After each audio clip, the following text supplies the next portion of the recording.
تو جو انسان اپنی عقل کے گھوڑے دوڑاتا ہے، اپنی عقل کے مطابق شریعت کو سمجھنے کی کوشش کرتا ہے، وہ گمراہی کے راستے میں گرتا ہے۔ کہ جو آپ کے ہاتھوں کا مجبور ہے وہ آپ کا مشکل کشا نہیں ہو سکتا۔ جب یہ یقین انسان کے دل میں آ جائے کہ مجھے اللہ دیکھ رہا ہے، یقین جانیے یہ یقین انسان اور گناہوں کے درمیان بہت بڑا ایک پردہ بن جاتا ہے۔ اللہ دیکھ رہا ہے، اور مومن کا دل وہ اللہ کی محبت میں، اللہ پر بھروسے میں ایسا بھرا ہوا ہوتا ہے کہ پھر اسے کسی اور کا خطرہ نہیں ہوتا۔ دلوں کی سختی یہ انسان کو برباد کر دیتی ہے۔ بیت اللہ کی وہ عزت نہیں جو مومن کی عزت ہے۔ کالا حبشی غلام تمہارا بادشاہ بن جائے، اس پر لوگ اکٹھے ہو چکے ہوں تو اس کی فرما برداری کرو، اس کے خلاف بغاوت نہ کرو۔ اسلام صبر کی تلقین دیتا ہے، برداشت کی تلقین دیتا ہے۔ آپ کا حق مارا جائے تب بھی آپ کے سامنے بغاوت کا جھنڈا نہیں لہراتا۔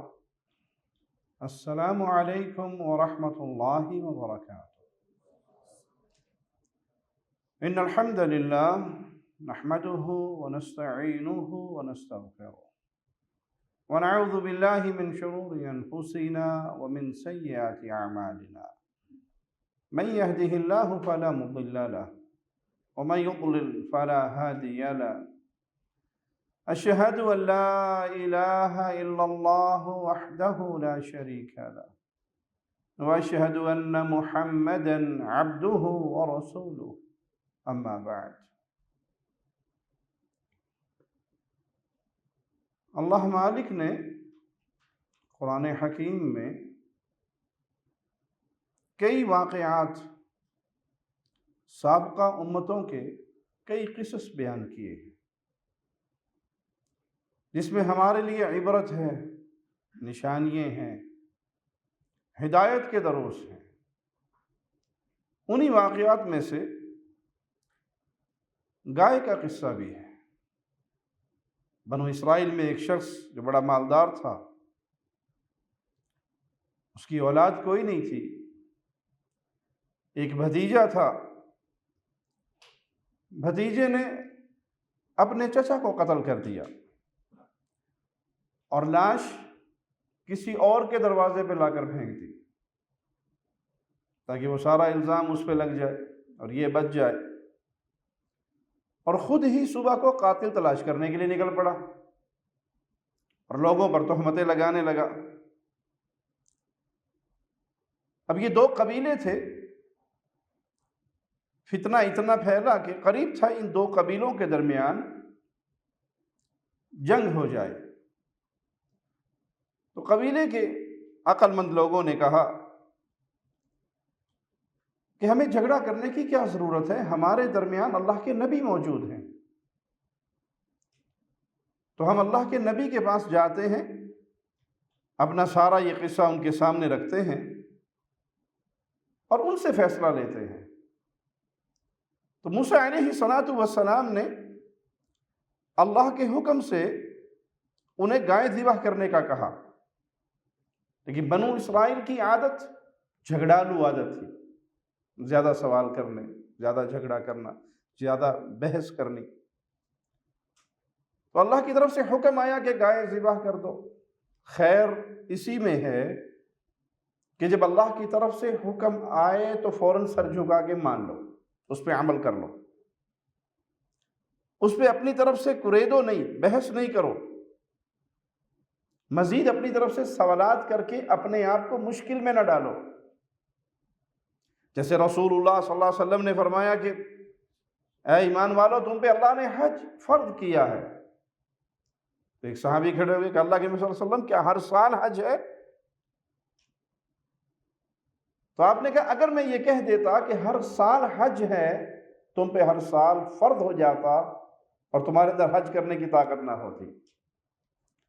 تو نبیوں پہ تکرار نہ کیا کرو، جو آپ کو خبر مل گئی، پیغام مل گیا، حکم مل گیا، اس کو فوراً عمل کر لو بجائے اس میں مزید بحث کرنے کے۔ تو ایک سادہ سا حکم کہ گائے کو ذبح کرو، تو انہوں نے بجائے اس کو ذبح کرنے کے حجتیں شروع کر دی. وہ پورا قصہ قرآن حکیم میں بیان، بلکہ پوری سورۃ البقرہ اسی قصے کے اوپر اس کا نام رکھا گیا. وَإِذْ قَالَ مُوسَىٰ لِقَوْمِهِ إِنَّ اللَّهَ يَأْمُرُكُمْ أَن تَذْبَحُوا بَقَرَةً. اللہ تعالیٰ یہود مدینہ کو یاد کروا رہے ہیں کہ یاد کرو جب تمہارے آباء و اجداد سے موسیٰ علیہ السلام نے کہا تھا کہ اللہ نے تمہیں گائے ذبح کرنے کا حکم دیا. قَالُوا أَتَتَّخِذُنَا هُزُوًا. تو بجائے نبی کا حکم، بجائے اللہ کا امر، اس پہ عمل کرنے کے تو کہنے لگے آپ ہم سے مذاق کر رہے ہیں. اللہ کی شریعت بیان کرتے ہوئے ٹھٹھا نہیں ہوتا، مذاق نہیں ہوتا، بلکہ وہ اللہ کا حکم ہوتا ہے. ان کی حجتیں کیا تھی کہ ہم تو آپ کے پاس کیس لے کر آئے ہیں کہ فلاں قتل ہو گیا ہے، قاتل کے بارے میں ہم پریشان ہیں. تو بجائے آپ ہمیں یہ بتانے کے کہ قاتل کون ہے، آپ نے یہ کہہ دیا گائے ذبح کرو. اپنی عقل کے گھوڑے دوڑائے. تو جو انسان اپنی عقل کے گھوڑے دوڑاتا ہے، اپنی عقل کے مطابق شریعت کو سمجھنے کی کوشش کرتا ہے، وہ گمراہی کے راستے میں گرتا ہے. شریعت نام ہے کتاب اللہ اور سنت رسول اللہ کا. آپ کے سامنے شریعت کا کوئی حکم آئے، اپنے سر کو جھکا لیجئے، اس پہ عمل کیجئے، اس پہ تکرار نہ کیجئے، اس پہ فضول بحث نہ کیجئے. اس شریعت کے حکم کو اپنی عقل کے ترازو میں نہ تولیے، بلکہ یہ سمجھ کر کہ یہ اللہ کا حکم ہے، میں اس پہ عمل کرتا ہوں تو آپ کو خیر مل جائے گی. لیکن جب آپ شریعت کے حکم کو اپنی عقل پہ پرکھو گے تو ہر بندے کی عقل تو الگ الگ ہے، اس کا معیار الگ ہے. عقل دین کو سمجھنے کے لیے استعمال کی جاتی ہے، عقل کے ذریعے دین نہیں سمجھا جاتا کہ بس جو میری عقل میں آئے گا وہی ٹھیک، اور جو میری عقل میں نہیں آئے گا بھلے وہ قرآن حکیم کا حکم ہو، بھلے وہ حدیث رسول ہو، میں نہیں مانوں گا. قال اعوذ باللہ ان اکون من الجاہلین. موسیٰ علیہ السلام کہنے لگے میں اللہ تعالیٰ کی پناہ میں آتا ہوں، اس سے اس کی پناہ کا سوال کرتا ہوں کہ میں ایسے جاہلوں میں سے ہوں جو اللہ پر جھوٹ بولیں اور لوگوں سے مذاق کریں. نبی سے جب شریعت کی بات پوچھی جاتی ہے تو وہ اللہ کا حکم سناتے ہیں، وہ اللہ پر جھوٹ نہیں بولتے. رسول اللہ صلی اللہ علیہ وسلم کی صداقت پر گواہی دینے والے نے کتنی پیاری گواہی دی تھی کہ تمہارے اندر وہ نبی کب سے ہیں، کتنی عمر ہو گئی کا 40 سال. کبھی انہوں نے جھوٹ بولا تمہارے ساتھ، تمہارے معاملات میں، انسانی لین دین میں؟ کہا نہیں، ہم نے کبھی ان کو جھوٹ بولتے ہوئے نہیں پایا. کہ سبحان اللہ، جو انسانوں پہ جھوٹ نہیں بولتا وہ رب پر جھوٹ بولے گا؟ یہ نبی سچا اپنے نبوت کے دعوے میں سچے ہیں. تو موسیٰ علیہ السلام نے بھی فوراً کہا میں اللہ کی پناہ میں آتا ہوں کہ میں اللہ پر جھوٹ بولوں، لوگوں کے ساتھ مذاق کروں. بنو اسرائیل کا تعجب کا مقام کیا تھا کہ گائے سے مقتول کا کیا تعلق ہے. اسی لیے وہ موسیٰ علیہ السلام سے کہہ رہے تھے کہ کہیں آپ ہم سے مذاق تو نہیں کر رہے. تو موسیٰ علیہ السلام ان کو شریعت الہیہ کی باتیں بتا رہے تھے. نبی کسی سوال کے جواب میں جب شریعت کا حکم دے تو اس کو فوراً عمل کرنا چاہیے.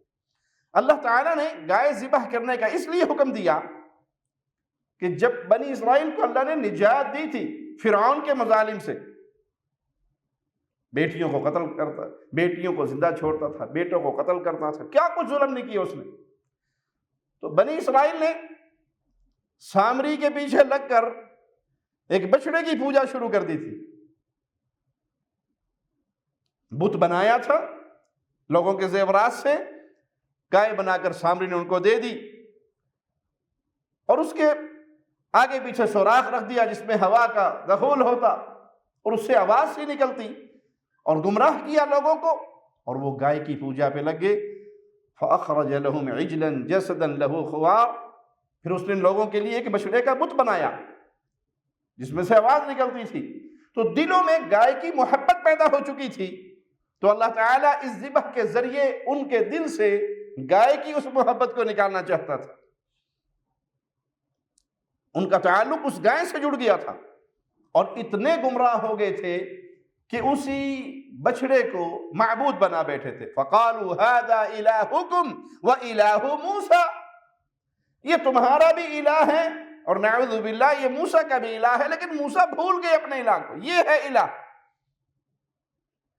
جس کو بنایا سامری نے خود، جو خود بنا کر، جس کی مورتی سجا کر، جس کو نہلا دہلا کر اونچی جگہ پہ رکھ کر بٹھا کر پوجا جائے، کیا وہ تمہارے ہاتھوں کا مجبور نہیں تھا؟ کبھی مجبور بھی الہ ہوا کرتا ہے. کچھ قریشی مسلمان ہوئے تو جب وہ مسلمان ہو گئے پھر وہ پرانی باتوں کو یاد کیا کرتے تھے کہ ہم کیسے گمراہ تھے، اللہ نے ہم پر احسان کیا، محمد رسول اللہ صلی اللہ علیہ وسلم کی صورت میں ہمیں توحید کا پیغام ملا اور ہم سمجھے. تو وہ قصہ کیا بیان کرتے تھے کہ ہم سفر پہ نکلے اور ستو مسافر ساتھ رکھا کرتے تھے اپنے کھانے پینے کے طور پہ. جب رات پڑاؤ ڈالا تو سارا سامان خیمے تیار ہو گئے، یاد آیا کہ بابا جی ساتھ نہیں کوئی لائے، کوئی بت صاحب ساتھ نہیں ہیں جو رات کو نگرانی کریں اور ہم سو جائیں. اس کو اٹھا کر لانا بھول گئے. تو اسی ستو کے اندر پانی ڈالا، گھولا، آٹا بنایا، اس کا ایک بت تیار کیا اور ایک اونچی چٹان پہ رکھ دیا کہ اب ہم سونے لگے ہیں، تو جاگتے رہنا. سو گئے. صبح جب چلے قافلہ نکلا تو اسے بھی اٹھا لیا کہ رات نے چنگی کٹائی ہے، چلو کل پھر لوڑ پڑے گی، کسی اور ورت لا گئے. جب ہوئی دوپہر اور بھوک لگی، کھائیں کیا؟ جو کھانا تھا اس کا تو بابا جی بن چکا تھا. تو بڑی دیر تک صبر کرتے رہے، کوشش کرتے رہے کہ بابے نے کچھ نہ کہیے. لیکن جب پیٹ میں مروڑ اٹھا تو بابے کو ڈالا، برتن میں اوپر ڈالا پانی اور گھول کے پی گئے. مطلب کیا سمجھانے کا؟ کہ جو آپ کے ہاتھوں کا مجبور ہے وہ آپ کا مشکل کشا نہیں ہو سکتا. جو مخلوق ہے وہ مشکل کشا اور حاجت روا اور بگڑی بنانے والا، آپ کی مصیبتیں دور کرنے والا نہیں ہو سکتا. موسیٰ علیہ السلام طور پہ گئے، اللہ کی عبادت میں مصروف ہوئے تو بنی اسرائیل نے گمراہ ہو کر کیا کیا؟ بچڑے کو اپنا معبود بنایا اور پوجنے لگے. افلا يرون الا يرجع اليهم قولا ولا يملك لهم ضرا ولا نفعا. یہ کتاب حکیم قرآن مجید کھلی ہوئی کتاب عقل مندوں کو دعوت دیتی ہے. تو یہاں بھی توحید کی دعوت کیسے؟ کیا یہ گمراہ لوگ یہ بھی نہیں دیکھتے کہ وہ نہ تو ان کی کسی بات کا جواب دے سکتا ہے، نہ ان کے کسی نفع نقصان کا مالک ہے؟ آج ایک اللہ کو چھوڑ کر جس کو بھی پکارا جا رہا ہے، کیا وہ کسی سننے والے کی پکار کو جواب دے سکتے ہیں، سن سکتے ہیں، نفع نقصان کے مالک ہیں، کچھ آپ کو دے سکتے ہیں، کچھ آپ سے چھین سکتے ہیں؟ وہ مجبور ہیں، فوت ہو کے ان قبروں کے اندر دفن ہو چکے ہیں. اللہ مالک ان مشرکوں کی نادانی بیان کرتے ہوئے فرماتا ہے کہ ان عقل کے اندھوں کو اتنا بھی نہیں پتا کہ جن کو پکار رہے ہیں جب وہ ان مٹیوں کے نیچے دفن ہوئے تھے، ان کے یہ دفن کرنے کا پورا پروسیس کس نے کیا تھا؟ زندوں نے یا مردوں نے؟ زندوں نے. مٹی زندوں نے ڈالی تھی، قبر پہ قبہ زندوں نے بنایا تھا، بہترین فانوس زندوں نے لا کے لگایا. اب تو ماشاءاللہ قبروں کے اوپر اے سی بھی لگنے لگے، گرمی پہن دی کافی ساری، تو یہ اے سی بھی زندہ آ کے لگاتے ہیں، وہ سارا کام زندے کرتے ہیں. اور مشکل کشا کس کو مانتے ہیں؟ جو بیچارہ اپنی طہارت بھی کرنے کی طاقت نہیں رکھتا تھا. تو یہ قرآن کھلی ہوئی کتاب ہے. وَلَا يَمْلِكُ لَهُمْ ضَرًّا وَلَا نَفْعًا. یہ تمہارا نفع نقصان کی بھی مالک نہیں. ان کو کیسے تم پوچھتے ہو؟ تو اللہ مالک نے انہیں گائے کو ذبح کرنے کا حکم دیا تاکہ کسی کے دل میں کوئی گائے کی محبت باقی ہو تو ذبح کرنے کے ساتھ وہ ختم ہو جائے. جب انہیں یہ حکم ملا تو انہوں نے 4 سوال کیے. ان 4 سوالوں کا مقصد مسئلے کو سمجھنا نہیں تھا، بلکہ اپنی ہٹ دھرمی اور اپنی ضد. قالوا ادع لنا ربك يبين لنا ما هي، انہوں نے موسیٰ علیہ السلام سے کہا اپنے رب سے دعا کیجیے وہ ہمارے لیے اس گائے کی ماہیت بیان کرے، گائے کیسی ہونی چاہیے، کیسی گائے ہے، ہمیں اس کی صفات سے آگاہ کرے، وہ گائے کیسی ہے جسے ہم نے ذبح کرنا ہے۔ انہیں گائے ذبح کرنے کا حکم دیا، کسی بھی گائے کو ذبح کر دیتے تو معاملہ پورا ہو جاتا، لیکن وہ حجتیں کر رہے ہیں، اس کی صفات پوچھ رہے ہیں، اور یہ دلیل کس بات پر ہے؟ ان کی ہٹ دھرمی پر۔ دین میں جتنا حکم ملے اس پہ عمل کیجئے، سختی سے منع کیا گیا ہے کہ فضول سوال و جواب کرنے سے آپ کو ایک ایسی آزمائش کا سامنا کرنا پڑ سکتا ہے جس میں آپ مزید پھنس سکتے ہیں۔ اور پھر یہاں پر بھی دیکھیے ان کا انداز، اللہ کے ساتھ بے ادبی، اپنی اس ہٹ دھرمی میں۔ پوچھئے اپنے رب سے گائے کیسی ہو، سوال کیجئے رب سے، آپ کے رب، اپنے رب سے پوچھئے تمہارا کیا تعلق ہے رب سے؟ یعنی ہٹ دھرمی میں تم نے اپنا تعلق ہی رب سے توڑ لیا۔ اپنے نبی سے کہتے ہیں کہ اپنے رب سے پوچھئے آپ کا رب کیا کہتا ہے، وہ گائے کیسی ہو؟ قال انه يقول انها بقرة لا فارض ولا بكر عوان بين ذلك۔ موسیٰ علیہ السلام نے کہا کہ تمہارے رب کا حکم یہ ہے کہ وہ گائے نہ تو بڑی عمر کی ہو کہ بانجھ ہو چکی ہے، اب بچے نہیں اسے پیدا ہو سکتے، اور نہ ہی اتنی چھوٹی عمر کی ہو کہ وہ بچے پیدا کرنے کے قابل نہیں، ان دونوں کے درمیان ہو۔ فَافْعَلُوا مَا تُؤْمَرُونَ۔ اللہ پھر ان کو سمجھاتا ہے، تاکید دیتا ہے کہ جتنا تمہیں حکم ملا ہے اتنے پہ عمل کر لو، جتنا تمہیں حکم ملا ہے اتنے پہ عمل کر لو۔ یہ ہے اہل ایمان کا طریقہ۔ اللہ کی طرف سے حکم آیا، وہ اللہ کے حکموں پر فوراً سر جھکا دیتے ہیں، اور جو بھی اس کے اندر حجتیں، بحث، تمہیز، تو معاملہ اس کے اوپر اتنی ہی سختی والا ہوتا ہے جتنی سختی وہ سوالات کے ذریعے کرتا ہے۔ بنو اسرائیل نے ایک اور سوال کرتے ہوئے کہا قالوا ادع لنا ربک یبین لنا ما لونھا۔ اچھا جی چلو ٹھیک ہے، یہ تو پتہ لگ گیا کہ اس کی عمر کتنی ہو، کیسی ہو، اب یہ بتائیے اس کا رنگ کیسا ہو۔ قال انه يقول انها بقرة صفراء فاقع لونها تسر الناظرین۔ موسیٰ علیہ السلام نے ان سے کہا کہ تمہارے رب کا فرمان ہے وہ گائے شدید زرد رنگ کی ہو، ہر دیکھنے والے کو اچھی لگے۔ یہ سوال کرنا ان کے اوپر پابندیاں اور لگتی جا رہی ہیں۔ درس کیا ملتا ہے کہ اللہ اور اس کے رسول صلی اللہ علیہ وسلم کے حکموں کے سامنے حجت نہیں کرنی۔ آپ کو حکم مل گیا نماز ویسے پڑھیے جیسے رسول اللہ صلی اللہ علیہ وسلم نے پڑھی، آپ کو نبی صلی اللہ علیہ وسلم کی نماز کا طریقہ مل گیا، فوراً اس پہ عمل کیجیے۔ آپ کو اپنے گھر کے معاملات میں اللہ کے نبی صلی اللہ علیہ وسلم کی حدیث پہنچی، قرآن حکیم کی کوئی آیت پہنچی، فوراً اس پہ عمل کیجیے۔ آپ کو حلال و حرام کے بارے میں قرآن حکیم کا کوئی حکم پہنچا، فوراً اس پہ عمل کیجیے، مزید اس کے اندر سوالات نہ کیجیے۔ قالوا ادع لنا ربک یبین لنا ما ہی۔ اچھا اپنے رب سے دعا کیجیے وہ ہمیں اس گائے کے بارے میں مزید تفصیل بتائے۔ ان البقرۃ تشابہ علینا، یہ جو گائے ہے نا زیادہ قسموں کی ہیں، ہم ان کو پہچان نہیں سکتے، تو مزید اس کی تفصیل بتائی جائے کہ ہم کون سی گائے کو ذبح کریں۔ وَإِنَّا إِن شَاءَ اللَّهُ لَمُهْتَدُونَ، اور ساتھ یہ بھی تاکید کر رہے ہیں اگر اللہ نے چاہا تو ہم ضرور یہ کام کریں گے جو ہمیں حکم ملا ہے۔ مفسرین لکھتے ہیں اگر وہ انشاءاللہ نہ کہتے تو کبھی ہدایت نہ پاتے۔ یہاں انہوں نے انشاءاللہ کہا کہ انشاءاللہ ہم ہدایت پائیں گے، تو یہ ان کی زبان سے خیر کا جملہ نکلا اور وہ ہدایت پا گئے۔ اگر وہ انشاءاللہ نہ کہتے تو وہ اسی طرح الجھنوں میں الجھے رہتے اور اللہ کے حکم سے دور ہوتے رہتے۔ قال انه يقول انها بقرة لا ذلول تثير الارض۔ موسیٰ علیہ السلام نے ان سے کہا تمہارے رب کا فرمان ہے کہ وہ گائے نہ تو زمین میں کام کرنے، کھیتی کرنے والی ہو، کھیتوں میں اسے استعمال نہ کیا گیا ہو۔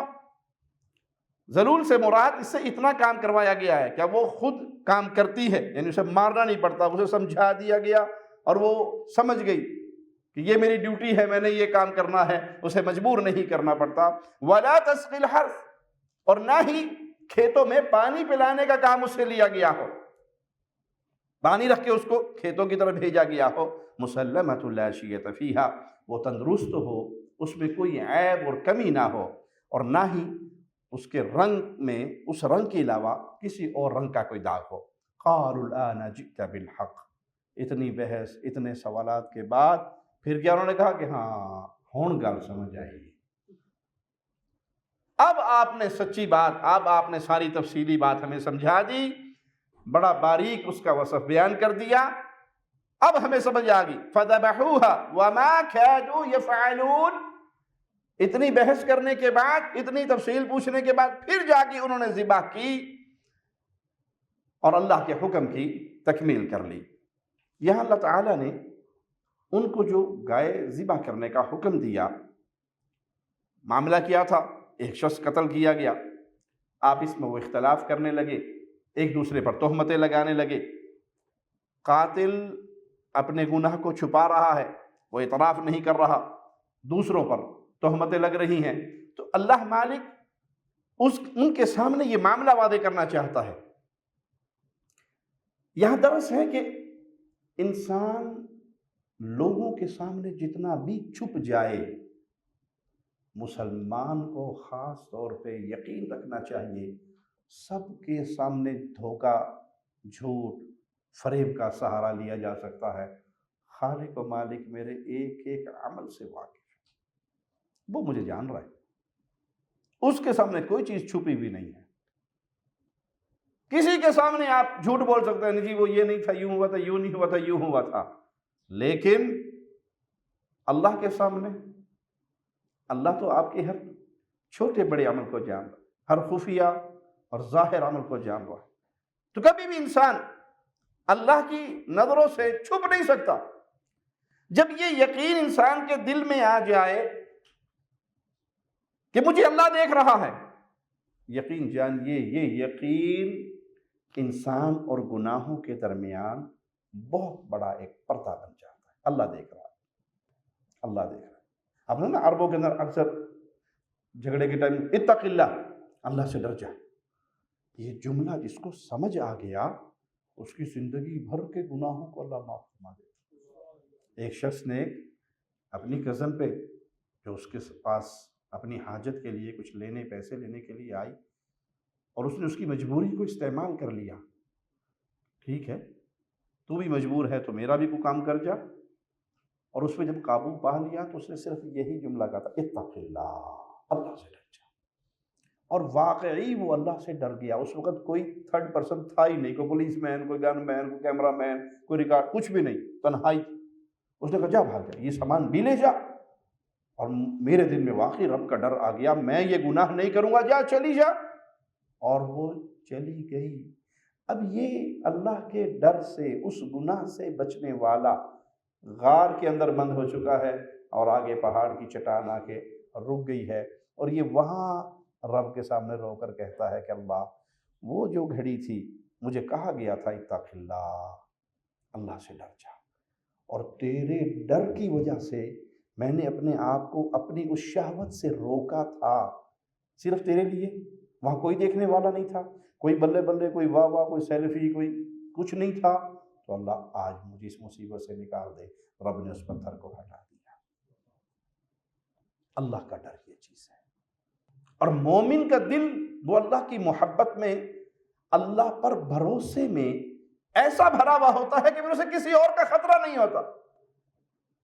رسول اللہ صلی اللہ علیہ وسلم ایک سفر میں ایک درخت کے نیچے آ کے آرام کرتے ہیں، وادی میں صحابہ بھی بکھر جاتے ہیں، آپ اپنی تلوار اس درخت سے لٹکا دیتے ہیں، ایک کافر آتا ہے اور آپ کی وہ تلوار اٹھا کر آپ کے سر پہ کھڑا ہو جاتا ہے، آپ آرام فرما رہے ہیں، اور کیا کہتا ہے، اے محمد صلی اللہ علیہ وسلم، آپ کو مجھ سے کون بچائے گا؟ آپ لیٹے ہوئے ہیں، آرام فرما رہے ہیں، وہ کافر جنگجو کھڑا ہے اور تلوار اس کے ہاتھ میں ہے، کہ آپ کو مجھ سے اس وقت کون بچائے گا؟ کون بچا سکتا ہے؟ آپ نے کہا اللہ، میرا اللہ جس پر میرے بھروسے ہیں، جو میرا رب ہے، مجھے وہ بچائے گا۔ اللہ کے نام کا ایسا رعب اس کافر پہ طاری ہوا کہ اس کے ہاتھ لرزے، تلوار گر گئی۔ آپ نے تلوار اٹھا کر کہا اچھا تو بتا تجھے کون بچائے گا؟ اس نے کہا آپ بہترین درگزر کرنے والے ہیں، آپ معاف کرنے والے ہیں۔ آپ نے کہا تو گواہی دیتا ہے اشہد ان لا الہ الا اللہ، مسلمان ہوتا ہے؟ کہنے لگا نہیں، میں مسلمان تو نہیں ہوتا، لیکن آپ سے یہ وعدہ کرتا ہوں کہ آئندہ آپ کے خلاف کسی جنگ میں شریک نہیں ہوگا۔ جب واپس جاتا ہے اپنی قوم کے پاس، کہتا ہے کہ میں دنیا کے سب سے بہترین اخلاق والے کے پاس سے آیا۔ اب اس کے ہاتھ میں تلوار تھی نا، وہ کوئی بھی قدم اٹھا سکتا تھا، لیکن جب تلوار آپ کے ہاتھ میں آئی، نبی صلی اللہ علیہ وسلم کی رحمت کا اندازہ کیجیے اپنی امت کے ساتھ، آپ کتنے مہربان تھے۔ وہ جو آپ کے سر پہ قتل کی نیت سے تلوار لے کے کھڑا ہے، جب آپ نے اس پہ غلبہ پا لیا تو اسے اسلام کی دعوت دی، بدلہ نہیں لیا کہ تو وار نہیں کر سکا نا، میں تو وار کروں، تو تلوار نہیں چلا سکا، میں تو چلاؤں، کہ گواہی دے دو اشہد ان لا الہ الا اللہ کی۔ اس حالت میں بھی اپنے اس امتی کو جہنم کی آگ سے بچانے کی فکر ہے۔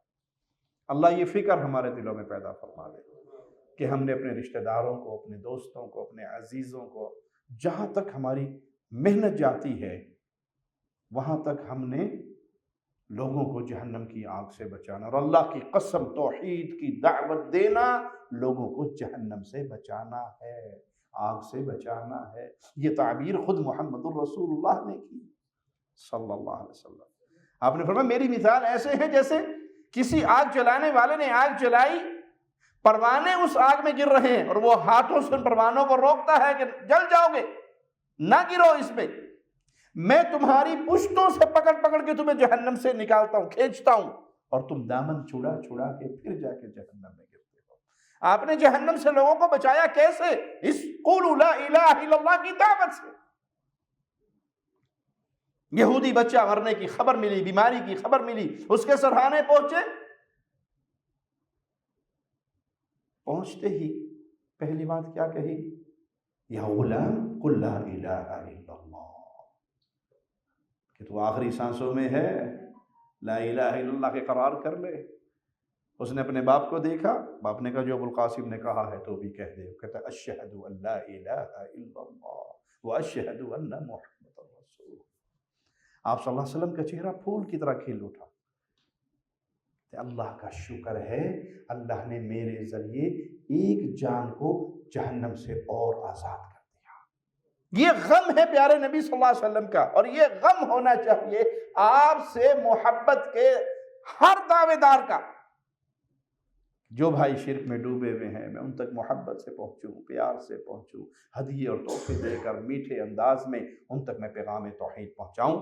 تو مومن کے دل میں اللہ کا ڈر ہوتا ہے، اور جب اللہ کا ڈر ہو تو پھر اس کے اور گناہوں کے درمیان وہ حائل ہو جاتا ہے۔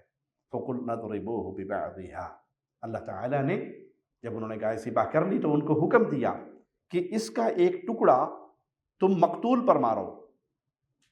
تو جب انہوں نے وہ ٹکڑا مقتول پر تم مارو گے، ہم اس کو دوبارہ زندہ کر دیں گے، اور وہ مقتول زندہ ہو کر اپنے قاتل کا نام بتائے گا، مجھے کس نے مارا، اس نے وہ نام بتایا، اور اس کے بعد پھر دوبارہ مر گیا، تو وہ جھگڑا ختم ہو گیا۔ كَذَلِكَ يُحْيِي اللَّهُ الْمَوْتَى وَيُرِيكُمْ آيَاتِهِ، اللہ تعالیٰ جس طرح اس نے اس مقتول کو زندہ کر کے تمہاری آنکھوں کے سامنے دکھا دیا، دیکھو یہ مر چکا تھا، قتل ہو چکا تھا، اللہ نے اس کو پھر زندہ کیا، اسی طرح قیامت کے دن اللہ پھر مردوں کو زندہ کرے گا۔ اللہ تمہیں اپنی قدرت کی نشانیاں دکھاتا ہے۔ یہ نشانیاں دکھاتا کیوں ہیں؟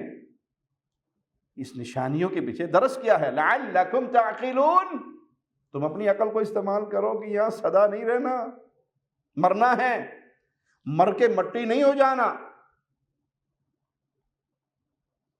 آخرت کا انکار کرنے والے ہڈیاں قبرستان سے اٹھا کر لاتے اور یوں ان کو ہاتھوں میں مسل دیتے، دیکھو مٹی ہو گئی ہڈی میں، من یحیی الموت من یحیی العظام وہی رمیم، ان مٹی ہو جانے والی ہڈیوں کو کون زندہ کرے گا؟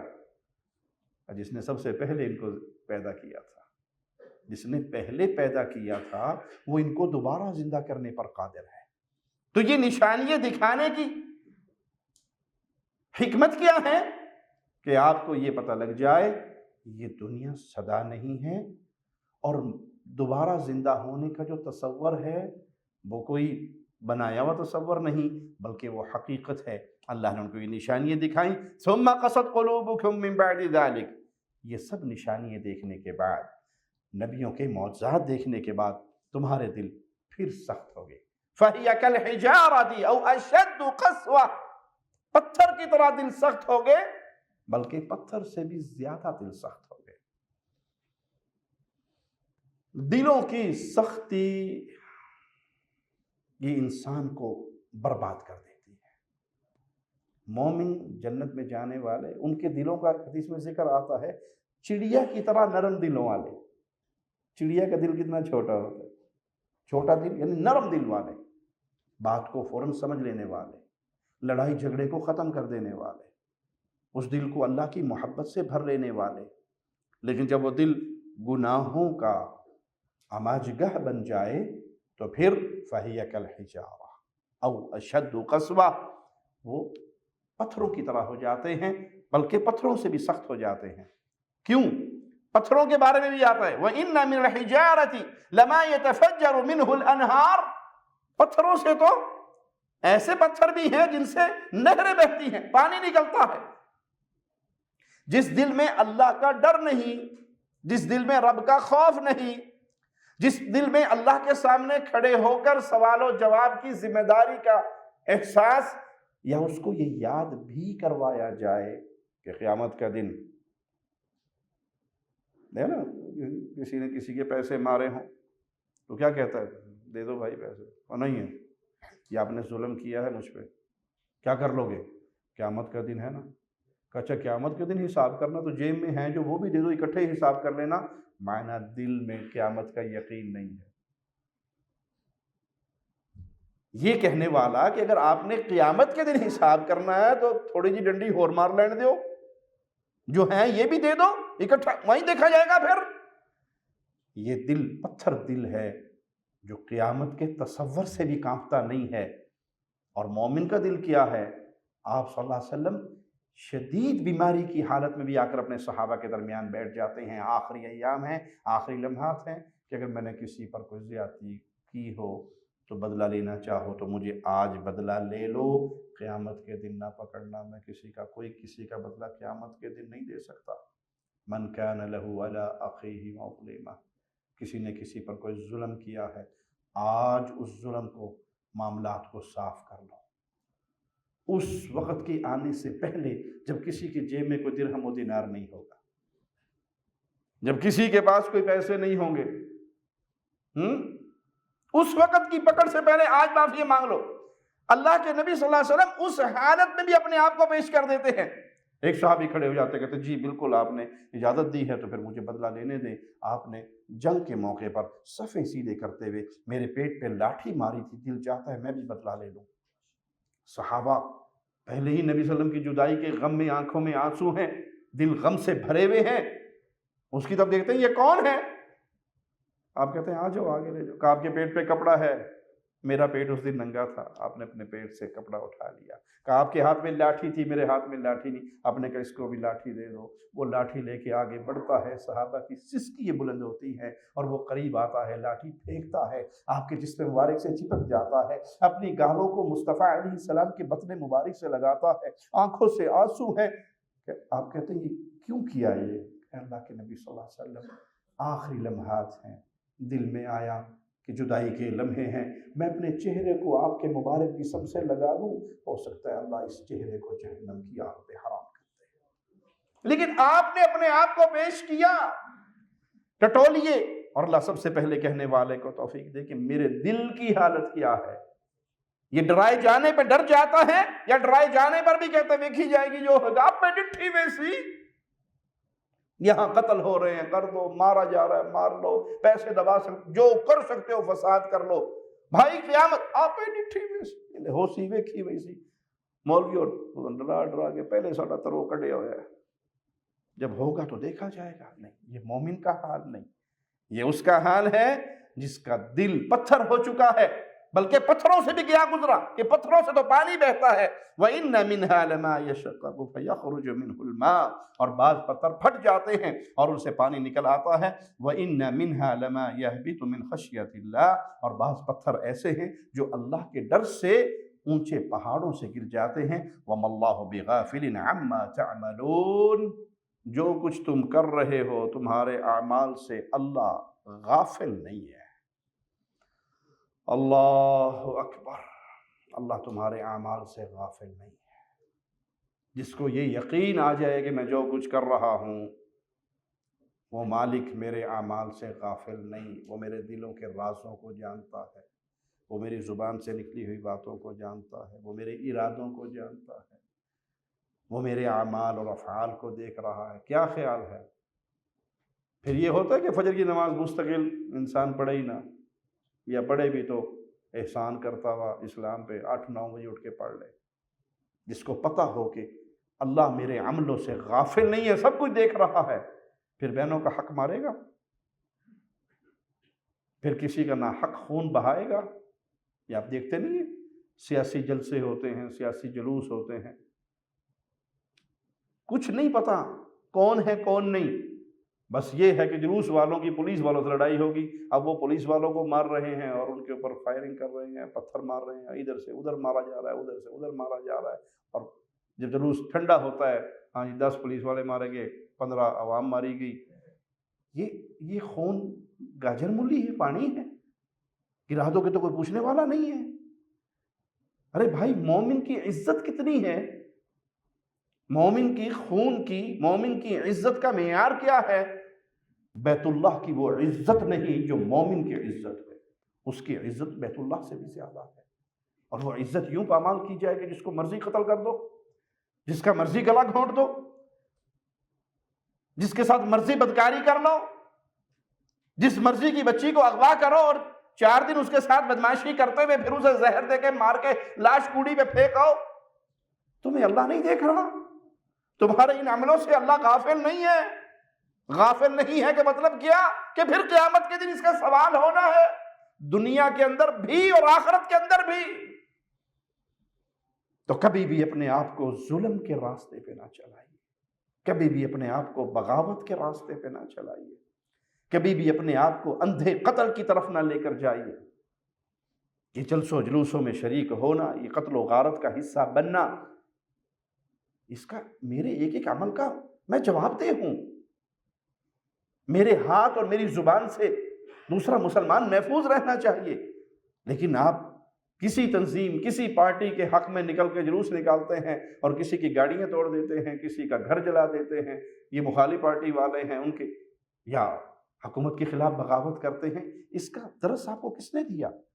رسول اللہ صلی اللہ علیہ وسلم تو کہہ رہے ہیں منقے جیسا سر، پچ کا انگور دیکھا،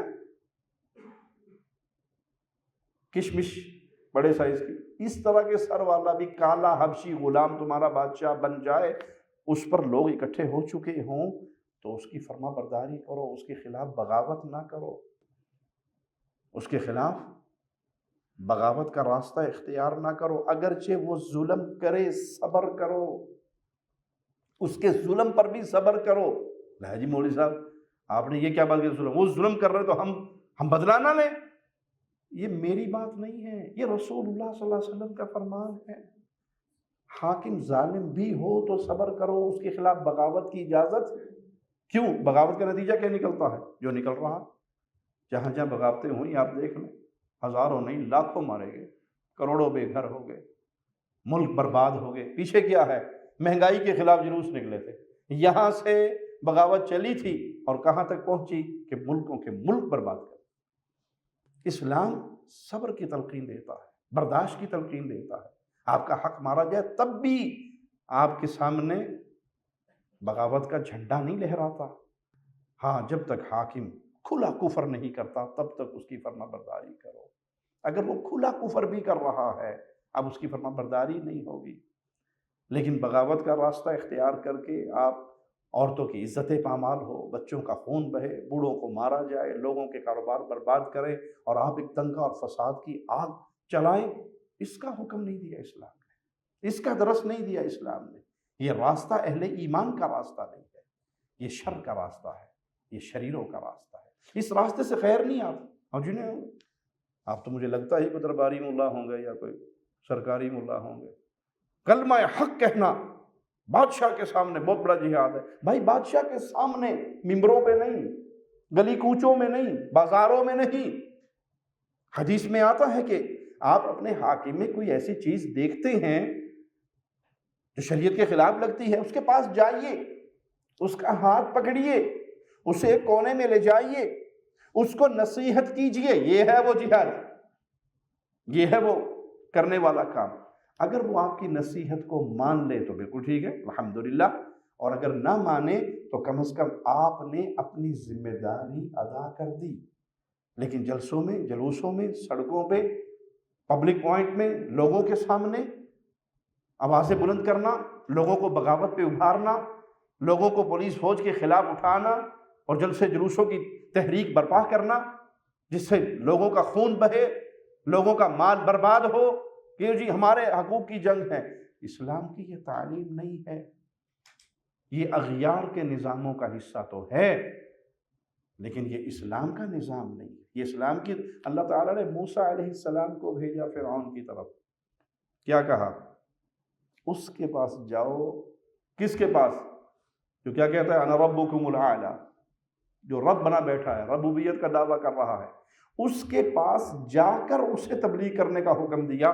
چوک اور چوراہے میں کھڑے ہو کے، پبلک میں، کسی میلے میں نہیں کہا کہ جا کے فرعون کے خلاف بازار گرم کرو، فرعون کے پاس جاؤ اور اسے جا کے نصیحت کرو۔ ہو سکتا ہے تمہاری نصیحت مان لے، اس کا دل نرم ہو جائے۔